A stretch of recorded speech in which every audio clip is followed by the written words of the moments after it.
السلام علیکم ورحمۃ اللہ وبرکاتہ۔ الحمد للہ رب العالمین والصلاة والسلام علی رسولہ الکریم وعلی آلہ وصحبہ ومن سار علی نہجہ الی یوم الدین وسلم تسلیما کثیرا، اما بعد۔ کشف الشبہات کا ہمارا موضوع جس میں ہم اس شبہ کے حوالے سے بات چیت کر رہے تھے، کیا لا الہ الا اللہ یہ کلمہ صرف کہہ دینا ہی جنت میں جانے کے لیے کافی ہے؟ تو اس میں ہم نے ذکر کیا تھا کہ 3 طرح کے لوگ ہیں کہ جن کے اس کلمے کے بارے میں شبہات ہیں۔ کون کون ہے بلا؟ مرجئہ ہے، کیا ان کا عقیدہ ہے کہ صرف قول ہی کلمہ پڑھ لینا ہی کافی ہے، یا دل کی تصدیق کافی ہے، عمل کی ضرورت نہیں ہے؟ اور دوسرے 2 لوگ عام جو فاسق و فاجر قسم کے بے دین لوگ ہیں کہ جو سمجھتے ہیں کہ اللہ بڑا غفور الرحیم ہے، بس کلمہ پڑھ لیا جنت مل جائے گی، اور اس کے ساتھ جو بھی یعنی کفر و فسوق کرتے رہے کو اس کا اثر نہیں۔ اور تیسرے کلمہ گو مشرک کہ کلمہ پڑھنے والے اسلام کے دعوے دار جو شرک میں پڑے ہیں کہ وہ ان کے شبہ کے کلمہ پڑھنے کے بعد آدمی جتنا بھی شرک کر لے اس کے شرک کا کوئی نقصان نہیں۔ تو یہ 3 طرح کے لوگ ہیں، تو ان کی شبہات ہم ذکر کر رہے تھے اجمالی طور پر، پھر تفصیلی طور پر ان کی بعد احادیث سے جو انہوں نے دلیل لینے کی کوشش کی ہے اس کا ہم بیان کر رہے تھے۔ اور سابقہ درس میں ہم نے کی ایک حدیث ذکر کر دی تھی، حدیث البطاقہ کا ذکر ہوا تھا نا، ہاں جی، شاید آخر میں اسی حدیث کا بیان ہوا تھا کہ قیامت کے دن ایک ایسے آدمی کو بھی اللہ کے پاس لایا جائے گا کہ جس کے 99 رجسٹر گناہوں کے ہوں گے، اور صرف اس کے لیے ایک کارڈ نکالا جائے گا جس میں لا الہ الا اللہ ہوگا۔ تو اس حدیث کو وہ دلیل بناتے ہیں کہ اس کے صرف لا الہ الا اللہ کے کارڈ سے ہی اس کی نجات ہو جائے گی۔ تو اس شبہ کا جواب کیا ہے؟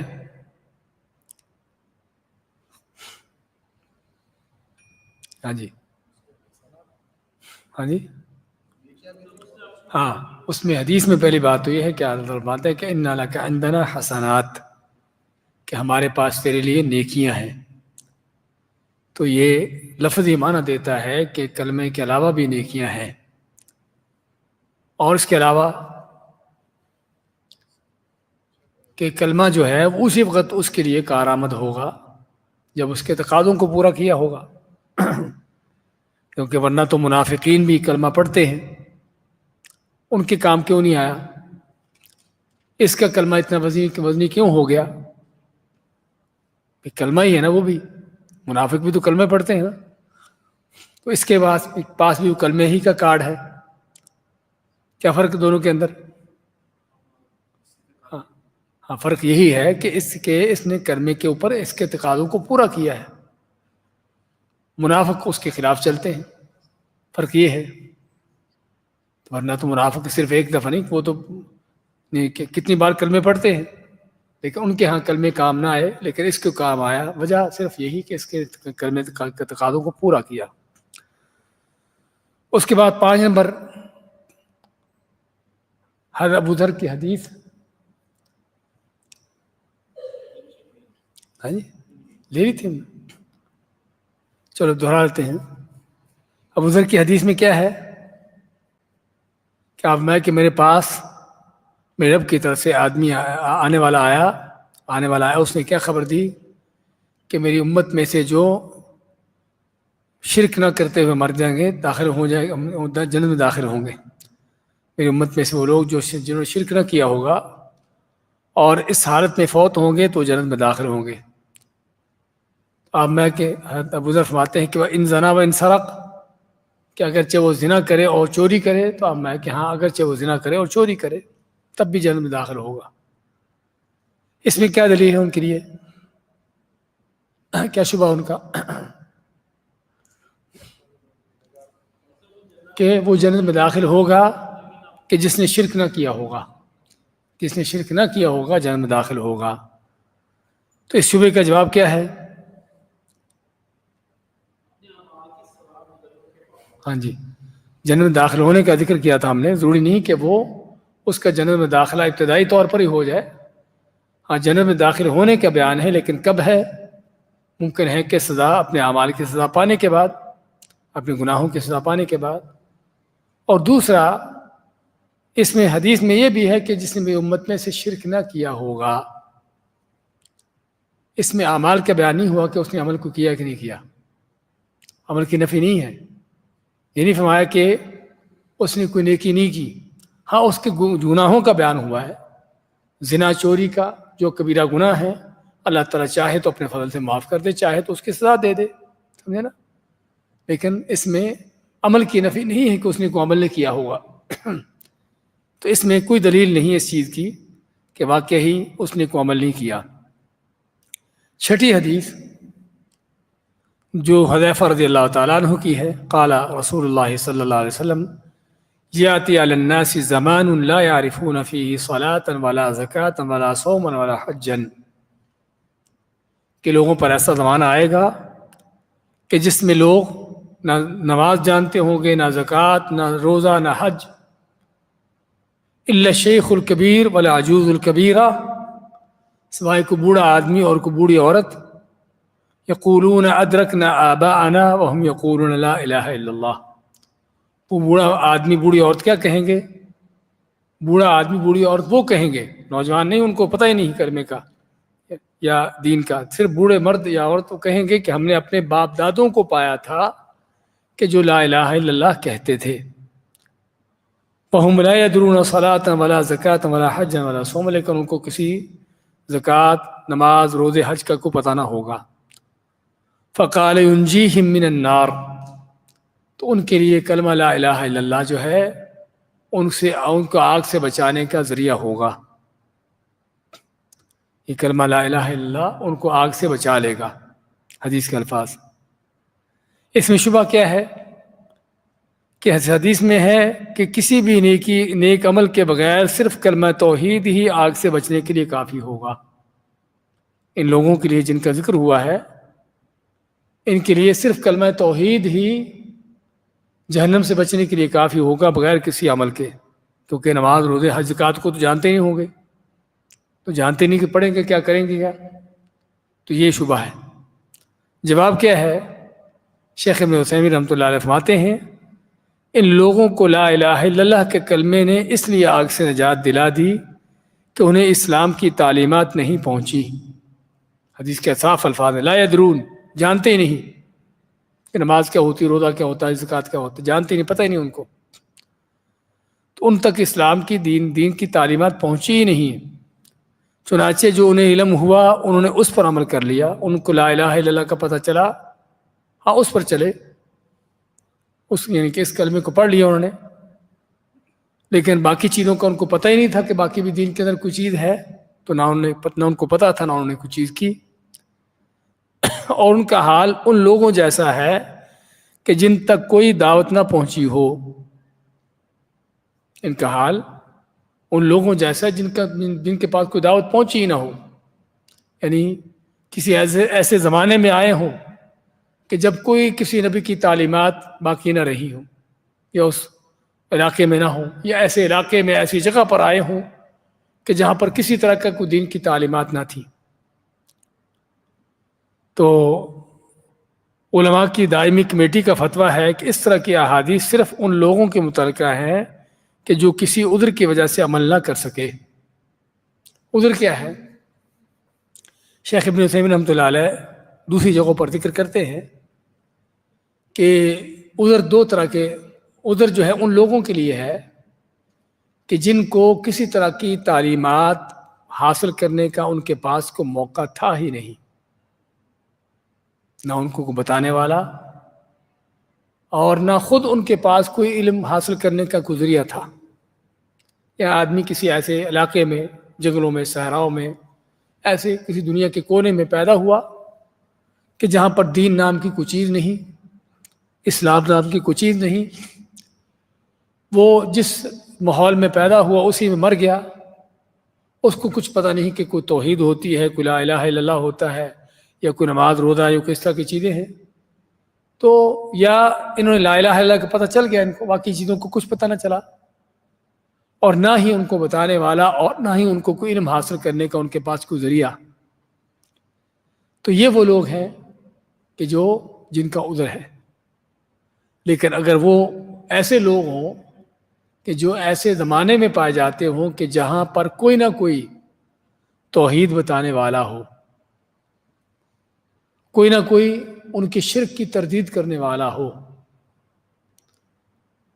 کوئی نہ کوئی ان کو عمل بتانے والا ہو، کوئی نماز کا، روزے کا، ان چیزوں کا عمل بتانے والا ہو، تو ایسے لوگوں کے پاس عذر نہیں ہے. نبی کریم صلی اللہ علیہ وسلم کی بعثت سے پہلے جو جاہلیت کا زمانہ ہے، اس زمانے کے حوالے سے علماء کے دو موقف ہیں. بعض تو کہتے ہیں کہ یہ ان کا عذر نہیں ہے، ان کا عذر نہیں ہے. کیوں نہیں ہے؟ کیونکہ اگرچہ اس وقت یعنی کہ آپ صلی اللہ علیہ وسلم بھی ابھی بعثت نہیں ہوئی اور سابقہ انبیاء کی تعلیمات موجود تھیں. ان کا عذر کیوں نہیں ہے؟ کہ سابقہ انبیاء کی تعلیمات موجود تھیں، موسیٰ علیہ السلام کی تعلیمات موجود تھی، عیسیٰ علیہ السلام کی تعلیمات موجود تھی، اور خود عربوں کے اندر بھی ایسے لوگ تھے کہ جو توحید پر قائم تھے اور ان کی شرک کی نفی کرتے تھے، ان کی شرک کی تردید کرتے تھے، ان کو شرک سے روکتے تھے. جس طرح کہ زید بن عمرو بن نفیل، سعید بن زید جانتے ہوں کہ کون ہیں؟ عشرہ مبشرہ میں سے ہیں. ان کے باپ زید بن عمرو بن نفیل، تو ان کے باپ ہونے کا معنی کیا ہے؟ کہ آپ صلی اللہ علیہ وسلم کے زمانے سے پہلے یہ شخص موجود تھا جو توحید پر قائم تھا اور شرک نہیں کرتا تھا بلکہ لوگوں کو شرک سے روکتا تھا. ہاں، مکہ میں تھا. ہاں، ورقہ بن نوفل بھی، ورقہ بن نوفل عیسائیت کے دین پر تھے، تورات پڑھتے تھے. لیکن ہم عربوں کی بات کر رہے ہیں. عربوں کے اندر بھی ورقہ بن نوفل عربی تھے، لیکن یعنی کہ وہ شرک نہیں کرتے تھے. ورقہ بن نوفل تو چلو عیسائی تھے نا، لیکن یہ زید بن عمرو نفیل یہ عیسائیت کسی دین پر نہ تھے، لیکن ابراہیم علیہ السلام کے دین توحید پر تھے. ابو ذر الغفاری رضی اللہ تعالیٰ عنہ، ان کے بارے میں آتا ہے کہ وہ بھی شرک نہیں کرتے تھے، بلکہ جب آپ صلی اللہ علیہ وسلم کے متعلق ان کو پتہ چلا تو انہوں نے اپنے بھائی کو بھیجا آپ کے متعلق معلومات لینے کے لیے. وہ لمبا واقعہ آتا ہے. پھر خود آئے مکہ میں، آ کے چھپے رہے بیت اللہ میں، بیت اللہ کے غلاف میں، آپ کے متعلق خبر لینے کے لیے کہ آپ. تو خیر کہنے کا مقصد ان کے بارے میں آتا ہے کہ وہ بھی شرک نہیں کرتے تھے، اور یہ آپ کے زمانے کی بات ہے. کہنے کا مقصد یہ ہے کہ اس وقت اکا دکا ایسے لوگ موجود تھے جو شرک نہ کرتے تھے، شرک کی بلکہ تردید کرتے تھے اور توحید پر تھے. تو ان لوگوں کی وجہ سے اہل مکہ، ان عربوں پر حجت قائم ہو رہی تھی. سمجھے نا؟ ان لوگوں کی وجہ سے ان کے اوپر حجت قائم ہو رہی تھی کہ واقعی شرک غلط ہے، توحید ہونی چاہیے. اور اگر عمل کے لحاظ سے ظاہری بات ہے ان کو تو عمل خود کا کو پتہ نہ تھا. تو یہ چیزیں، تو اس لیے یعنی کہ بعض میں بات کر لگا تھا آپ کے زمانے سے پہلے جو لوگ گزرے ہیں، بعد میں تو کہا ہے کہ ان کا عذر نہیں، کیونکہ ان کے پاس انبیاء کی تعلیمات بھی تھیں اور ان کے اندر ایسے لوگ بھی موجود تھے جو توحید پر قائم تھے. لیکن بعض دوسرے کہتے ہیں نہیں، ان کا عذر تھا، کیونکہ ان کے پاس ان کے کوئی کسی نبی کی تعلیمات خاص براہ راست ان کے لیے نہیں پہنچی. کیونکہ موسیٰ علیہ السلام، عیسیٰ علیہ السلام کی تعلیمات کن کے لیے؟ بنی اسرائیل کے لیے تھی. سمجھے؟ بنی اسرائیل کے لیے تھی. اور ابراہیم علیہ السلام کی تعلیمات سبھی مسخ ہو چکی تھی، بگاڑی جا چکی تھی، اصل حقیقت میں نہ تھی. لیکن یہ قول اللہ عالم صحیح نہیں ہے، کیونکہ آپ صلی اللہ علیہ وسلم سے جب پوچھا گیا ایک آدمی نے پوچھا این ابی، کہ میرا باپ کہاں ہے جو جاہلیت میں مر چکا تھا؟ آپ میں کہتے ابو کا فی النار، صحیح مسلم کی حدیث ہے۔ تو جب وہ پریشان ہوا تو آپ میں کہ ابی و ابو کا فی النار، کہ میرا باپ بھی تیرا باپ بھی دونوں جہنم میں ہیں۔ اور اسی طرح ابو طالب کی حدیث میں، جس میں آپ صلی اللہ علیہ وسلم ان کو کلمہ پڑھانے کی کوشش کی، تو ابو جہل اور دوسرے عبداللہ ابن ہشام جو اس کے پاس بیٹھے ہوئے تھے، انہوں نے کہا کہ تو اب عبد المطلب کے دین سے پھرتا ہے۔ تو آپ نے پھر کلمہ پڑھانے کی کوشش کی، پھر انہوں نے وہی کہا، تو اس نے آخر میں کیا کہا؟ ہوا علی دینی علی ملت عبد المطلب، ہوا علی ملت عبد المطلب، ابو طالب نے یہ کہا۔ اس کا مطلب کہ عبد المطلب آپ کے دادا شرک پر تھا، شرک پر اس کی موت آئی، اس کا کوئی دین شرک کا دین ہے، اور ان کا شرک پر رہنا عذر نہ تھا۔ کہنے کا مقصد یہ ہے کہ صحیح یہ ہے کہ آپ صلی اللہ علیہ وسلم کے زمانے سے پہلے جو لوگ گزرے ہیں وہ ان کا گزر نہ تھا، کیونکہ ان کے پاس موسیٰ عیسیٰ علیہ السلام کی تعلیمات بھی تھیں، ابراہیم علیہ السلام کا بھی توحید کا دین موجود تھا اکا دکا لوگوں کے ہاں۔ تو اس لیے صحیح جو ہے وہ یہ ہے کہ اگر آدمی ایسے ماحول معاشرے میں ہو کہ جہاں پر اسے صحیح دین حاصل کرنے کا اس کے پاس کوئی ذریعہ نہ ہو، تو یہ ہے جس کا عذر ہے۔ لیکن آدمی کسی ایسے ماحول معاشرے میں ہو کہ جہاں پر اس کے لیے دین حاصل کرنے کا کوئی بھی ذریعہ ہو سکتا ہو، پھر بھی حاصل نہیں کرتا اپنی لاپرواہی سے، اپنی روگردانی سے، تو اس کا عذر نہیں ہے، اس کا عذر نہیں ہے۔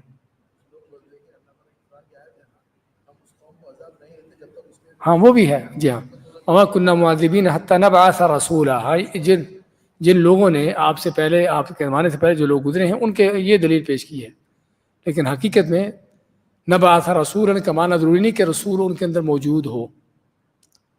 رسول کی تعلیمات، کہ جن تک کوئی کسی رسول کی تعلیمات پہنچی ہی نہیں، ان کے لیے ہے۔ لیکن جن تک کسی نبی و رسولوں کی تعلیمات پہنچی ہیں، جس طرح کہ آپ کے زمانے سے پہلے کے لوگ ہیں، وہ ان کا عذر نہیں ہے۔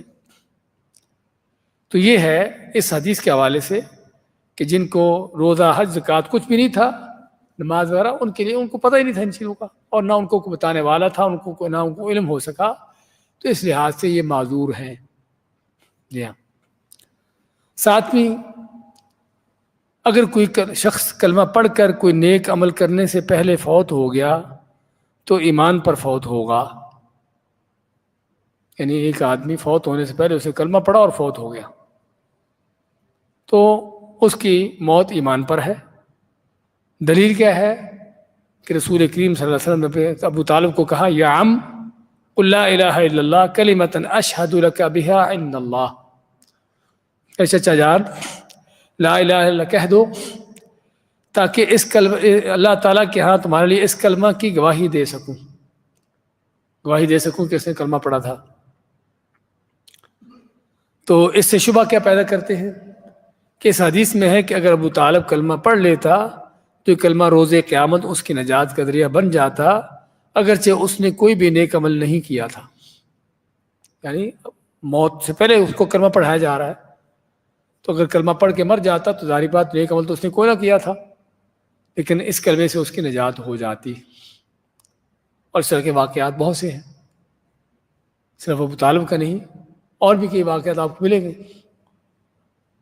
وہ یہودی نوجوان جو آپ کی خدمت کیا کرتا تھا، تو آپ صلی اللہ علیہ وسلم اس کے بیمار ہوا تو آپ سے بیمار پرسی کے لیے جاتے ہیں، تو آپ جب دیکھتے ہیں کہ وہ یعنی کہ آخری لمحات میں ہے، یہ بڑی سخت، آپ اس کو کلمہ پڑھنے کا کہتے ہیں، تو اس نے اپنے باپ کی طرف دیکھا، باپ یہودی ہے، نوجوان اپنے باپ کی طرف سے، وہ بھی یہودی تھا، تو یہودی باپ نے بیٹے کو کیا کہا؟ اطیع ابا القاسم، کہ ابو القاسم کی بات مانو، یعنی آپ صلی اللہ علیہ وسلم کی، اور اس نے کلمہ پڑھ لیا۔ تو آپ صلی اللہ علیہ وسلم فرمائے کہ الحمدللہ الذی انقذہ بی من النار، کہ اللہ کا شکر ہے کہ جس نے اس کو میری وجہ سے جہنم سے بچا لیا۔ اور روایتوں میں آتا ہے کہ وہ نوجوان فوت ہو گیا، کوئی عمل نہیں کیا اس نے، کلمہ پڑھ کے فوت ہو گیا۔ تو اس طرح کے واقعات آپ کو ملیں گے، کئی آج بھی ہوتے ہیں اس طرح کے واقعات۔ وہ آپ کو شاید سنایا تھا کہ مصر میں واقعہ پیش آیا کہ دو نوجوان جاتے ہیں کسی مریض کی اپنے بیمار پرسی کے لیے، تو اس کے بیڈ کے پاس ہی کسی بوڑھی عورت کا بیڈ تھا۔ تو انہوں نے دیکھا کہ بوڑھی عورت آخری لمحات میں ہے، بالکل قریب المرگ ہے۔ تو اس کے پاس جاتے ہیں، بوڑھی عورت کے پاس، تو انہوں نے سمجھا کہ شاید مسلمان ہے، تو انہوں نے کہا کہ اماں جی آپ فوت ہونے والی، کلمہ پڑھ لو، کیونکہ جس کی موت، جس کے آخری کلام لا الہ الا اللہ، اس کی نجات ہوگی، داخل جنہ۔ انہوں نے اس لیے اس کو کلمہ پڑھا دیا کہ چلو اس کی آخری کلام لا الہ الا اللہ، پتہ نہیں تھا کہ وہ کافر ہے، انسانی ہے، تو اس کو کلمہ پڑھا دیا، اور کلمہ پڑھا تو فوت ہو گئی۔ اچھا، اب کیا ہوا کہ تھوڑی دیر کے بعد اس کا بیٹا آیا، اس بوڑھی عورت کا، تو نہیں سمجھ، ان کو نہیں پتا تھے کہ نصرانی ہے، عیسائی ہے۔ تو انہوں نے اس کو خوشخبری دی کہ تمہاری اماں جو ہے وہ کلمہ پڑھ کے فوت ہوئی ہے۔ تو وہ کہنے لگے کہ کفرتموہا یا ابن الکلب، کہ تم نے اس کو کافر کر دیا۔ ہاں جی، تو تب ان کو پتہ چلا کہ یہ تو عیسائی تھی۔ کہنے کا مقصد ایسا ہو جاتا ہے کہ کوئی آدمی عیسائی ہو، کافر ہو، یا کسی اور دین پر، یعنی کہ غیر مسلم ہو، اور کلمہ پڑھتے ہوئے مسلمان ہو، یعنی کلمہ پڑھ لیا۔ اسی طرح اسامہ بن زید کی وہ حدیث یاد ہے کسی کو؟ ہاں، کہ جب وہ کسی جنگ میں تھے تو ایک کافر جو بڑا مسلمانوں کے خلاف زور و شور سے جنگ لڑ رہا تھا، تو حضرت اسامہ بن زید اور ایک انصاری صحابی دونوں کے نرغے میں آیا، اور دونوں نے اس کو قتل کرنے کے لیے تلوار اٹھائی۔ تو جب تلوار اٹھائی تو اس نے کلمہ پڑھ لیا، تو انصاری نے اپنی تلوار پیچھے کر لی، لیکن اسامہ زید نے اس کو قتل کر دیا۔ تو آپ نے کیا فرمایا؟ اقتلتہ بعد ان قال لا الہ الا اللہ، کیا تو نے اس کو اس وقت قتل کیا جبکہ اس نے لا الہ پڑھ لیا؟ تو کیا تیرا ہوگا اگر وہ قیامت کے دن لا الہ الا اللہ لے کر آ گیا؟ تو اس میں واضح دلیل ہے اس بات کی کہ وہ شخص جو ہے، اگرچہ اس نے مرتے ہوئے کلمہ پڑھا ہے، اور اسامہ کیا کہنے لگے، وہ تو صرف تلوار سے بچنے کے لیے پڑھ رہا تھا۔ اب میں کہتا ہوں حل شققت عن قلبہ، کیا تو نے اس کا دل پھاڑ کر دیکھا ہے کہ وہ تلوار سے بچنے کے لیے پڑھ رہا ہے، کہ اللہ کے لیے خالص کا حکم پڑھ رہا ہے کہ چلو مر رہا ہوں، قتل ہو رہا ہوں، کلمہ پڑھ لوں؟ کہنے کا مقصد یہ حدیث بھی واضح ہے کہ وہ آدمی کلمہ پڑھ کے اس کی ایمان پر موت آئی، اگر واقعی اس نے کلمہ جان بچانے کے لیے نہیں بلکہ خالص ہو کر پڑھا ہے۔ تو بات کر رہے تھے کہ یہ ساری حدیثیں اس بات کی دلیلیں ہیں کہ اگر کوئی آدمی کلمہ پڑھ کے فوت ہو گیا تو اس کی نجات ہو جائے گی، بشرطے کہ اس نے کلمہ خلوص دل سے پڑھا ہو، عمل اس نے کوئی نہیں کیا۔ ان سبھی شبہات کا جواب کیا ہے؟ ان کا جواب یہ ہے کہ یہ وہ لوگ ہیں، یا یہ وہ شخص ہے کہ جس کو عمل کرنے کا موقع ملا ہی نہیں۔ شیخ الاسلام رحمۃ اللہ علیہ اس کا جواب بھی دیتے ہیں کہ یہ وہ شخص ہے کہ جس کو عمل کرنے کا موقع ہی نہیں ملا، اور کلمہ پڑھ کے فوت ہو گیا، تو اس کا مطلب کیا ہوا کہ وہ عمل کا مکلف تھا ہی نہیں، عمل کا مکلف تھا ہی نہیں، کیونکہ اس کو عمل کا موقع ہی نہیں ملا۔ تو اس لیے اس کے لیے کلمہ کافی ہے۔ لیکن جس کو کلمہ پڑھنے کے بعد عمل کا موقع ملا ہو اور پھر اسے عمل نہ کیا ہو، ہاں اس کے لیے کلمہ کافی نہیں ہے، اس کے لیے کلمہ کافی نہیں ہے۔ کلمہ پڑھا کسی نے، اس کے بعد نمازوں کے وقت آئے، روزے آئے، سارا کچھ آئے، لیکن اس نے کوئی عمل نہ کیا، تو اس کے لیے کلمہ کافی نہیں ہے۔ تو یہ ہے چھٹی یعنی کہ شبہ کا جواب۔ اور یہ وہ چند دلیلیں ہیں جو مرجع اور بدعمل مسلمان اپنے پیدا کردہ شبہات پر پیش کرتے ہیں۔ اس طرح کی اور بھی دلیلیں ہوں گی، اور اسے ملتے جلتے اور بھی کئی دلائل ہیں جنہیں وہ اپنے باطل شبہات کے لیے پیش کرتے ہیں، اور ان کے جوابات بھی وہی ہیں جو یہاں پر بیان ہوئے۔ یعنی صرف یہی حدیث نہیں، اس طرح کی اور بھی حدیثیں آپ کو مل جائیں گی کہ جو شبہ کے طور پر پیش کرتے ہیں۔ لیکن ان کے جواب بھی یہی ہیں جو یہاں پر جواب دیے گئے ہیں۔ تو اس سے معلوم کیا ہوا کہ حدیثیں تو صحیح ہیں، بعض حدیثیں صحیح بخاری مسلم کی حدیثیں ہیں، لیکن ان سے غلط استدلال کیا گیا ہے، غلط اس سے شبہات پیدا کیے گئے ہیں۔ تو یہ ہے پہلے شبے میں دو طرح کے گروہوں کا جواب، جو مرجئہ ہیں اور بدعمل قسم کے جو مسلمان ہیں، جو کہتے ہیں کہ کلمہ پڑھنا ہی کافی ہے۔ ہاں جی،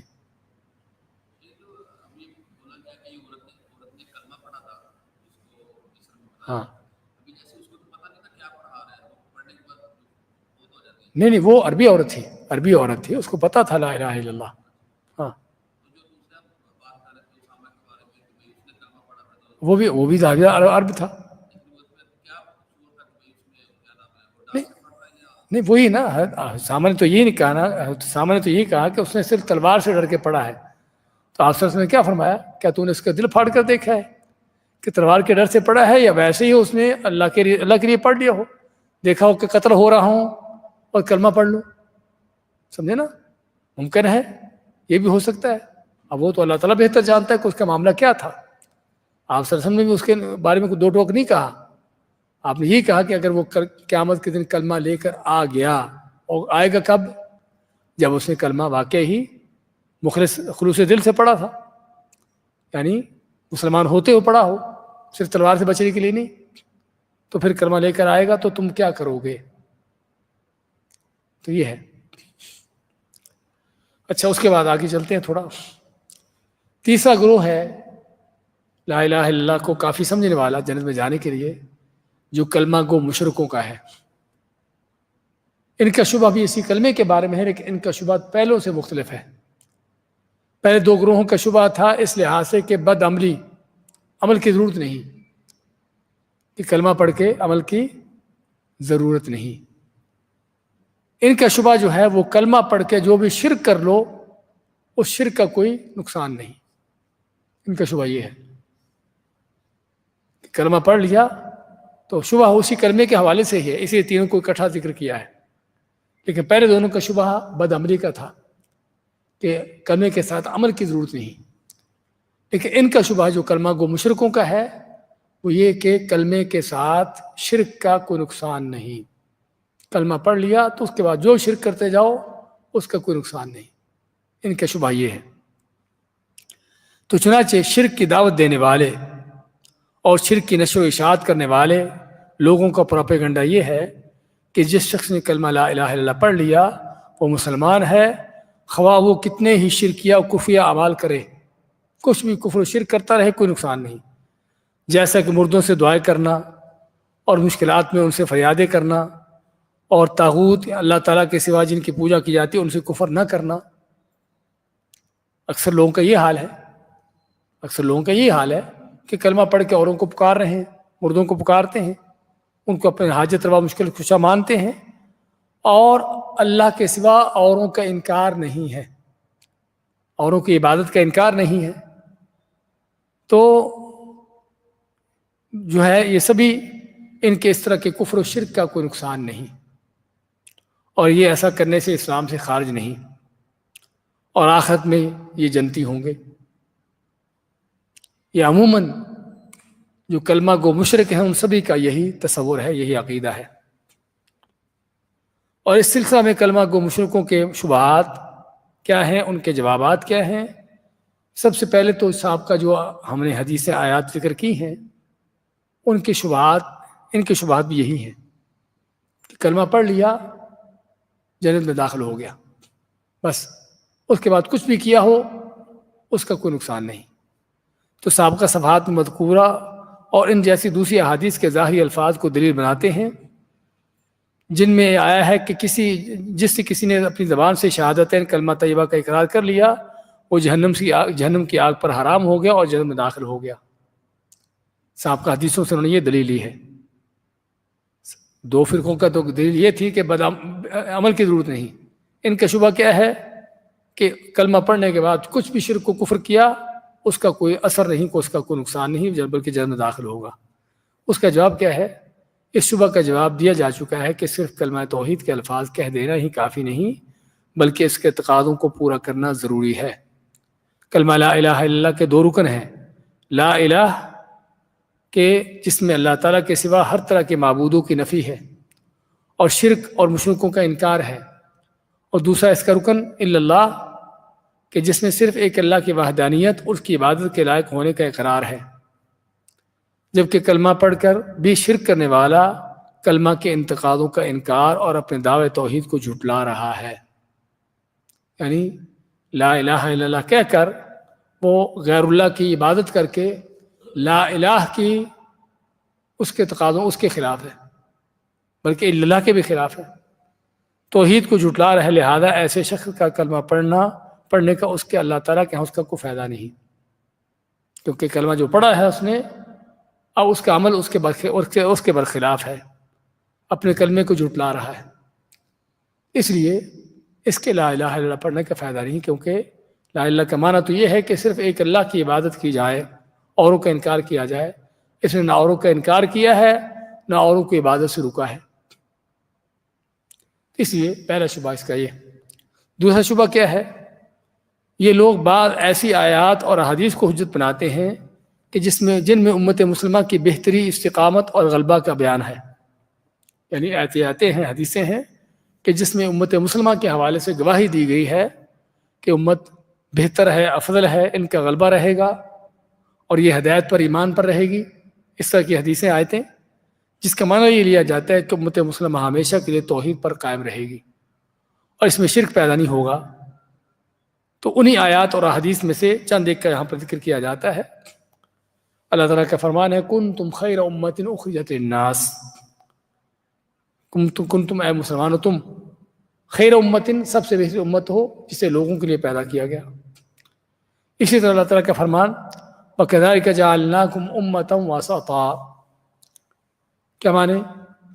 اسی طرح ہم نے تم کو، وسط کے معنی درمیانہ نہیں ہے، وسط کے معنی بہتر، افضل، اسی طرح ہم نے تم کو بہترین امت بنایا ہے، بہتر امت بنایا ہے۔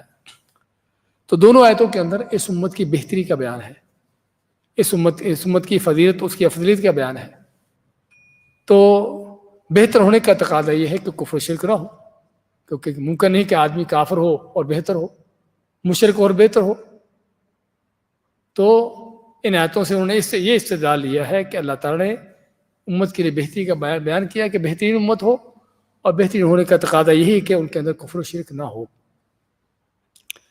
یہ شبہ ان کا جواب کیا ہے؟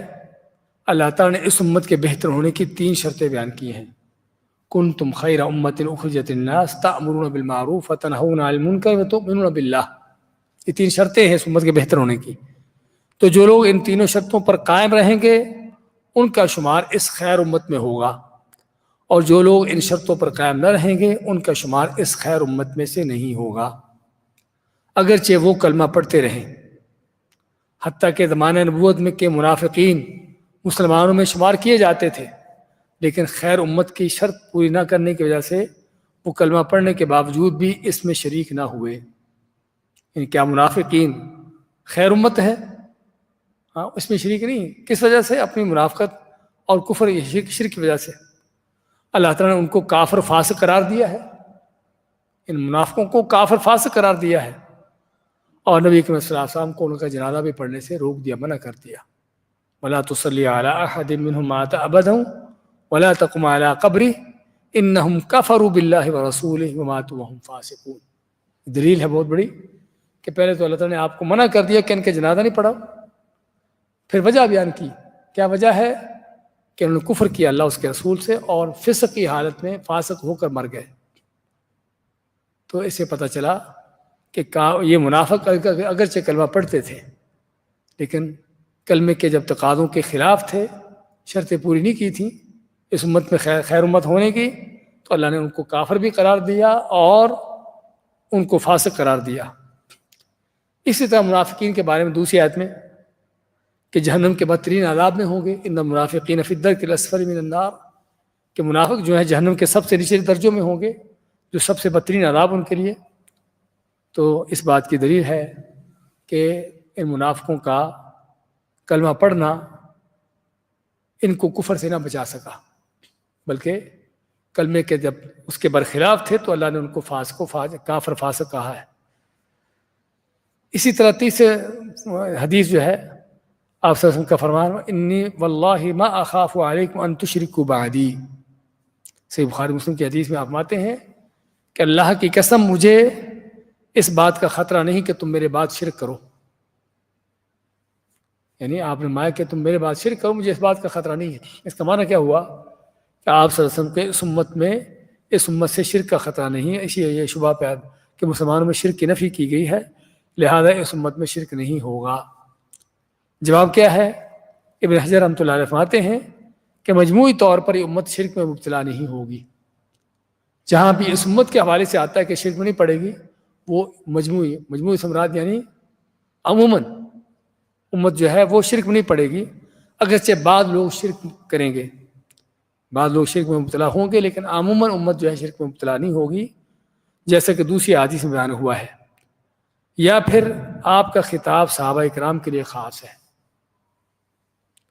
آپ واللہ ما اخاف علیکم، تم پر، تو علیکم کے لفظ کے اندر صحابہ کو مخاطب ہے، پوری امت کو مخاطب نہیں ہے۔ اور واقعی ہی نبی اکرم صلی اللہ علیہ وسلم کے بعد خطاب جو ہے وہ صرف صحابہ ہی کے لیے تھے، بعد میں آنے والوں کا اس میں شامل نہیں ہے۔ تو اس لیے یا تو یہ خطاب صحابہ کے لیے ہے، یا پھر یہ حدیث جو ہے امت کے عام لوگوں کے حوالے سے کہ جو شرک نہیں پڑیں گے، لیکن کچھ لوگ شرک میں پڑیں، ایسا ہو سکتا ہے۔ جبکہ صحابہ اکرام کے بعد شرک واقع ہونا قرآن و حدیث سے ثابت ہے، یعنی صحابہ اکرام کے بعد شرک واقع ہوا، اس کی کئی حدیثیں ہیں، قرآن کریم میں بھی ہے، اللہ فرماتا ہے وَمَا يُؤْمِنُ أَكْثَرُهُم بِاللَّهِ إِلَّا وَهُمْ مُشْرِكُونَ، کہ اکثر وہ لوگ جو ایمان کا دعویٰ کرتے ہیں وہ شرک کر رہے ہوتے ہیں۔ تو اس میں کیا ہے کہ ایمان کا دعویٰ کرنے والوں کو مشرک کہا کہ وہ ایمان کا دعویٰ کرنے کے باوجود بھی شرک میں مبتلا ہوتے ہیں۔ اور اسی طرح احادیث میں اس میں حضرت عائشہ فرماتی ہیں کہ آپ میں کہ لا يذهب الليل والنهار حتى تعبد اللات والعزى، کہ اس وقت تک رات و دن نہ ختم ہوں گے جب تک لات و عزیٰ کی پوجا نہ کر لی جائے گی۔ رات دن ختم ہونے کا معنی قیامت کا آنا، کیونکہ رات دن تو چلیں گے جب تک قیامت نہیں آئے گی، تو رات دن کا ختم ہونے کا معنی قیامت کا آنا۔ کہ اس حدیث میں کیا ہے کہ اس وقت تک قیامت نہ آئے گی جب تک پھر سے لات و عزیٰ اور لات و عزیٰ کی پوجا نہ کی جائے، اور یہ صحیح مسلم کی حدیث ہے۔ اس طرح دوسری حدیث میں ابو ہریرہ کی حدیث میں آپ پاتے ہیں کہ لا تقوم الساعة حتى تضطرب آلیات نساء دوس حول ذی الخلصہ، کہ اس وقت قیامت نہ آئے گی کہ جب تک دوس قبیلے کی عورتیں ذو الخلصہ کے اس کے پاس اس کی پوجا نہ کریں گی۔ ذو الخلصہ کیا ہے؟ یہ دوس قبیلے کا بت تھا۔ دوس قبیلہ کون سا ہے؟ تو ابو ہریرہ کا، تو ابو ہریرہ دوسی ہیں، دوس قبیلہ ان کا، لیکن ہے کہاں پر یہ؟ ہاں یمن کہہ لیجئے کہ یہ یمن سے پہلے، اس وقت جو سعودیہ کا الباحہ کا علاقہ ہے نا، طائف کے جنوب میں، یہ تقریباً یہاں پر ہے دوس قبیلہ۔ لیکن سابقہ زمانوں میں اس علاقے کو سبھی کو یمن شمار کیا جاتا تھا۔ مکہ کے اس سائڈ طائف سے آگے کا جتنا بھی علاقہ ہے سبھی کو یمن شمار کیا جاتا تھا، صرف موجودہ یمن نہیں، سمجھے نا؟ اس لیے اس کو یمن کہا جاتا ہے۔ لیکن ابھی فی الحال جو ہے یہ سعودیہ کے جو الباحہ کا علاقہ ہے طائف کے جنوب میں، تو یہاں پر یہ قبیلہ آباد ہے، دوسی زہرانی، زہران ان کی آگے ان کی شاخ ہے۔ تو خیر بات کر رہے تھے کہ آپ فرماتے ہیں کہ اس وقت تک قیامت نہ قائم ہوگی جب تک دوس قبیلے کی عورتیں ذو الخلص کے آس پاس نہ گھومیں گی، اس کے پاس بیٹھے گی نہیں، اس کی بات نہ کریں گی۔ تو یہ ذو الخلصہ دوس قبیلے کا بت تھا جاہلیت میں، اسلام آنے پر اس کو توڑا گیا، اس کو گرایا گیا، توڑا گیا، لیکن آپ کی پیشین گوئی ہے کہ قیامت سے پہلے پھر سے یہ بت بنایا جائے گا، اور پھر سے اس کی دوس قبیلے کی عورتیں ہی اس کو پوجا کرنے والی ہوں گی۔ تو یہ ہے شرک کا انداز، اور یہ بات صرف ذو الخلصہ کی نہیں ہے، قوم نوح کے بت، کیا نام ان کے؟ ود، سوا، یغوث، یعوق، نصر، یہ پانچوں بت جو ہیں قوم نوح پر، ان کے اوپر تو طوفان آ گیا تھا، پانی میں غرق ہو گئی تھی، تو ظاہر بات بت بھی غرق ہو گئے ہوں گے۔ تو کیا خیال ہے، طوفان نوح کے بعد ان بتوں کی پوجا نہیں ہوئی؟ ہوئی۔ کس نے کی؟ ان بتوں کی پوجا عربوں کے اندر، عربوں کے ہر قبیلے نے ایک ایک بت لے لیا، ہر قبیلے نے ایک ایک بت پانچوں میں سے لے لیا، لیکن لیا کہاں سے؟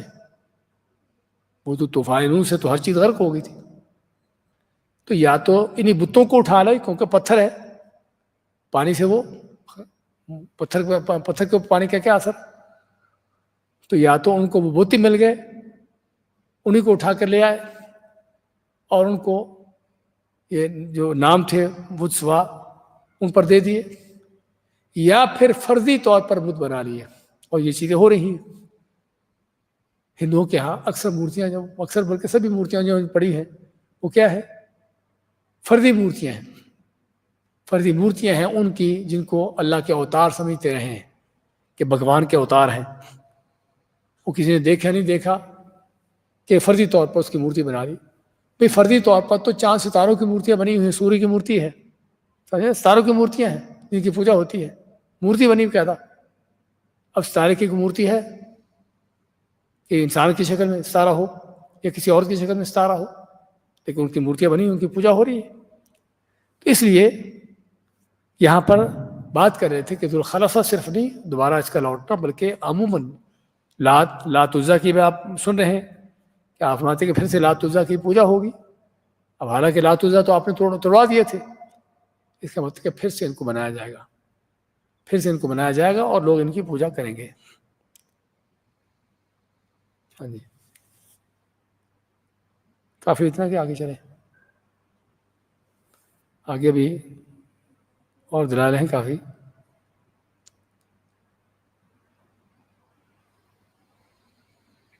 یہ شبے کو پورا کر لیں، اس شبے کی دلیلیں۔ اسی طرح سید ابو سعید خدری کی حدیث ہے کہ آپ نے مائل کہ لَتَتَّبِعُنَّ سَنَنَ مَنْ كَانَ قَبْلَكُمْ شِبْرًا بِشِبْرٍ وَذِرَاعًا بِذِرَاعٍ حَتَّى لَوْ دَخَلُوا جُحْرَ ذَبٍّ لَاتَّبَعْتُمُوهُ۔ یہ سارے جواب دیے جا رہے ہیں اس حدیث کے بارے میں کہ یعنی کہ آپ صلی اللہ علیہ وسلم نے پیشین گوئی کی پہلے سے کہ جس طرح صحابہ کا زمانوں کے لوگ شرک کرتے تھے، ایسے ہی تم بھی شرک میں پڑو گے، جو گمراہیاں ان کے اندر تھی وہ گمراہی تمہارے اندر بھی پیدا ہوں گی۔ اچھا، انہی دلیلوں میں سے جو دلیل دیتے ہیں، شبہات پیدا کرتے ہیں، یہ شبہ بھی کہ آپ نے فرمایا کہ لا یجتمعان دینان فی جزیرۃ العرب، کہ جزیرۃ العرب میں دو دین جمع نہیں ہو سکتے۔ اچھا، وہ کیا معنی لیتے ہیں اس کا کہ اب مسلمان ہیں تو کوئی دوسرے نہیں ہے، بس مسلمان ہی ہیں جزیرۃ العرب میں، مشرک کوئی نہیں ہو سکتا، ان کا دعویٰ یہ ہے۔ لیکن حقیقت میں یہ حدیث جو ہے، یہ مسلمان حکمرانوں کو حکم دیا گیا ہے کہ جزیرۃ العرب کے اندر دو دین نہ جمع ہونے دو، یعنی مسلمانوں کے ساتھ کوئی اور دین نہ اس میں آنے دو، کوئی دوسرا دین اس میں آ کے غالب ہو جائے، دین اس میں رہے، کیونکہ آپ کے زمانے میں یہودی تھے مدینہ میں، آپ نے یہ فرمایا تو عمر فاروق نے پھر یہودیوں کو نکال دیا، مدینہ سے آپ نے نکالا تھا، اس کے بعد خیبر سے نکالا ان کو، حضرت عمر فاروق نے ان کو خیبر سے نکالا اسی حدیث کی بنیاد پر کہ جزیرۃ العرب میں دو دین جمع نہ ہو۔ تو یہ حکمرانوں کو حکم دیا جا رہا ہے کہ جزیرۃ العرب کے اندر کوئی مسلمانوں کے علاوہ کوئی دوسرا کافر نہ رہے، یہاں پر ان کو نکالا جائے۔ اور اس حدیث میں کیا ہے، اس میں حدیث میں شبہ کہتے ہیں کہ پیشین کہ آپ نے فرمایا کہ جزیرۃ عرب میں شرک نہیں ہوگا کیونکہ دوسرا دین کوئی نہیں، لیکن جس طرح ہمیں بتایا ہے کہ اصل اس حدیث میں کیا ہے کہ مسلمان حکمرانوں کو حکم دیا گیا ہے کہ وہ جو ہے یہاں سے کوئی دوسرا دین نہ آنے دے، بلکہ یعنی کہ صرف اسلام باقی رہے۔ اس طرح ان کے شبہات میں سے جی ہاں یہ بھی شبہ ہے، آپ کا فرمان ان الشیطان قد ایس ان یعبدہ المصلون فی جزیرۃ العرب، کہ شیطان اس بات سے مایوس ہو چکا کہ جزیرۃ العرب میں اس کی پوجا کرنے والے کو ہوں، شیطان اس بات سے مایوس ہو چکا کہ اس کی پوجا جزیرۃ العرب میں کوئی کرنے والا ہو اور شیطان کی پوجا کرنے کے معنی شرک ہو، تو اس نے پیشین گوئی کی ہے کہ شرک نہیں ہوگا۔ لیکن اس حدیث کے اندر بھی کیا ہے، اس حدیث میں بھی آپ نے صحابہ کے بارے میں ذکر کیا ہے، صحابہ کے بارے میں شیطان صحابہ کے ایمان کو دیکھ کر مایوس ہو چکا، اب یہ لوگ شرک کرنے والے نہیں ہیں، اور واقعی صحابہ کا معاملہ ایسا ہی تھا۔ صحابہ ایمان پر ایسے پختہ تھے، شرک سے اس قدر دور تھے کہ شیطان واقعی ان کو دیکھ کر مایوس ہو جاتا تھا کہ اب دوبارہ شرک پیدا نہیں ہوگا، لیکن اس کو یہ نہیں پتا تھا کہ صحابہ کے بعد پھر سے ایمان کمزور پڑے گا اور شرک پھیلے گا اور پھر سے وہی حالات پہلے والے ہوں گے۔ اس لیے شیطان کی جو مایوسی ہے وہ صرف وقتی طور پر صحابہ کا ظاہری حال دیکھ کر کہ جو ایمان توحید پر اتنے قائم ہو چکے ہیں اب دوبارہ ان میں شرک نہیں آ سکتا، تو واقعی وہ حقیقت تھی، لیکن صحابہ کی اولادیں ان کے بعد آنے والے لوگوں کے اندر شرک پیدا ہونا یہ چیز پائی گئی۔ جی ہاں، اسی طرح آپ صلی اللہ علیہ وسلم کا فرمان ہے لا یزال امر هذه الامه مستقیما حتى تقوم الساعه، کہ اس امت کا معاملہ صحیح رہے گا، استقامت پر رہے گا حتیٰ کہ قیامت آ جائے۔ اس امت کا معاملہ انہوں نے اس لفظ کو لیا ہے، جبکہ اس حدیث کی اور دوسری روایتیں ہیں لا تزال طائفة من امتی، جو مشہور روایت وہ یہ ہے کہ میری امت میں ایک گروہ ایسا رہے گا، یہ نہیں کہ پوری امت ایسی رہے گی، میری امت میں ایک گروہ ایسا رہے گا، کون؟ کہ جو حق پر قائم ہوگا، جو حق پر قائم ہوگا۔ اور یہ حدیثیں یہ ہے، یہ اصل روایت صحیح، لیکن پوری امت کے حوالے سے اس طرح کی روایت اگر ہے بھی تو اس سے مراد وہ گروہ ہے کہ جس کے بارے میں آپ نے پیشین گوئی کی ہے۔ تو اس لیے اس گروہ کا ہونا وہ واقعی ہی حق پر موجود ہیں، رہیں گے اور قیامت تک رہیں گے، لیکن باقی امت کو گمراہ ہو کر شرک میں پڑنا اس کی نفی نہیں ہے، بلکہ باقی امت گمراہ ہوئی اور شرک میں پڑی۔ ساتویں دلیل آپ صلی اللہ علیہ وسلم کی دعا ہے اللہم لا تجعل قبری وثنا یعبد، اللہ میری قبر کو ایسا نہ بت بنا دینا کہ جس کی عبادت کی جائے، میری قبر کو ایسا بت نہ بنا دینا کہ جس کی عبادت کی جائے۔ اور آپ صلی اللہ علیہ وسلم کی دعا جو ہے قبول ہوتی ہے، تو اس کا مطلب کہ آپ کی قبر کی پوجا نہیں کی جا سکتی، اور پوجا نہ کرنے کا معنی کہ آپ کی کوئی ایسا مشرک نہیں ہے کہ جو کہ اس کا مطلب کہ شرک بھی قائم نہیں ہوگا، شرک نہیں ہوگا۔ اس شبے کا جواب یہ ہے کہ اگرچہ آپ صلی اللہ علیہ وسلم کی قبر کی پوجا کیوں نہیں ہوئی، آپ کی دعا کی وجہ سے، کیونکہ اللہ نے اس قبر کو محفوظ کر دیا، 3 دیواروں کے اندر قبر بند ہے کہ جہاں تک کو پہنچ سکتا ہی نہیں، اس لیے اللہ تعالیٰ نے آپ کی دعا قبول کر لی۔ لیکن اس کا معنی یہ نہیں کہ کوئی آپ کو اللہ کے ساتھ شریک نہیں کر رہا، ہاں کرنے والے کرتے ہیں، اللہ تعالیٰ کے ساتھ شریک کو آپ سے حاجتیں مانگ رہے ہیں، کو آپ سے مشکل کشا حاجت روائی اس کے لیے دعائیں کر رہے ہیں، سمجھے نا، آپ کو جو ہے وہ مختار کل مانے ہوئے ہیں، بھرد جھولی میری یا محمد کہ ساری وہ قوالیاں چلتی ہیں، سمجھے نا۔ تو اس لیے آپ صلی اللہ علیہ وسلم کی ذات سے مدیں مانگی جاتی ہیں، آپ سے استعانت مانگی جاتی ہے، آپ کو مشکل کشا حاجت روا سمجھا جاتا ہے، تو یہ سارا شرک تو ہے۔ یعنی آپ کی دعا صرف قبر کے حوالے سے تھی آپ کی کہ میری قبر کو جو ہے کہیں لوگ بت نہ بنا لیں، اس کی پوجا شروع کر دیں، اللہ نے وہ دعا پوری کر دی۔ لیکن اس کا معنی یہ نہیں کہ آپ صلی اللہ علیہ وسلم کو اللہ کے ساتھ شریک نہیں کیا جا رہا ہے، کرنے والے ہیں، تو اس لیے آپ کی دعا صرف قبر کے حوالے سے تھی۔ آج میں اسی پر اکتفا کرتے ہیں، اس کے بعد تیسرا شبہ انشاءاللہ بعد ملیں گے۔ بارک اللہ فیکم، جزاکم اللہ خیر۔